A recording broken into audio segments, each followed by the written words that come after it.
சுப்பிரமணிய சுவாமி Twitter வலைதளத்தில் முதல்வர் ஜெயலலிதா குறித்து அவதூறாக கருத்து தெரிவித்ததாக அவர் மீது மேலும் 2 அவதூறு வழக்குகள் தாக்கல் செய்யப்பட்டுள்ளன. முதல்வர் ஜெயலலிதா மற்றும் சசிகலா நடராஜன் ஆகியோரின் சொத்து விவரங்களை நீலகிரியில் உள்ள பாரதிய ஜனதா கட்சியைச் சேர்ந்த தொண்டர்கள் தன்னிடம் அளித்துள்ளதாக பாரதிய ஜனதா கட்சியைச் சேர்ந்த சுப்பிரமணிய சுவாமி தனது டுவிட்டர் வலைதளத்தில் தெரிவித்துள்ளார். இதை சுட்டிக்காட்டி முதல்வர் ஜெயலலிதா மேலும் ஒரு சொத்து குவிப்பு வழக்கை சந்திக்க நேரிடும் என்றும் கருத்து வெளியிட்டுள்ளார். இதேபோன்று பெங்களூரு தனி நீதிமன்ற வழக்கு குறித்தும் டுவிட்டரில் கருத்து வெளியிட்டுள்ளார். இவை முதல்வர் ஜெயலலிதாவின் பெயருக்கு களங்கம் ஏற்படுத்தும் வகையிலான அவதூறுகள் என்று கூறி தமிழக அரசு சார்பில் அரசு வழக்கறிஞர் ஜெகன் செவ்வாயன்று சென்னை முதன்மை அமர்வு நீதிமன்றத்தில் 2 வழக்குகள் தாக்கல் செய்துள்ளார்.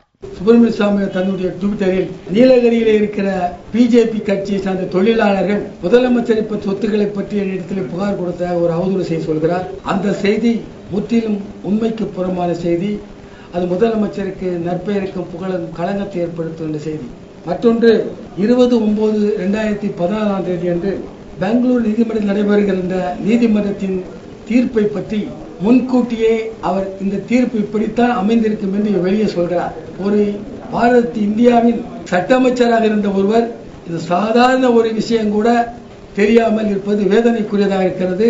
ஒரு தீர்ப்பு வருவதற்கு முன்னாலே அந்த தீர்ப்பை பற்றி பேசுவது தவறு.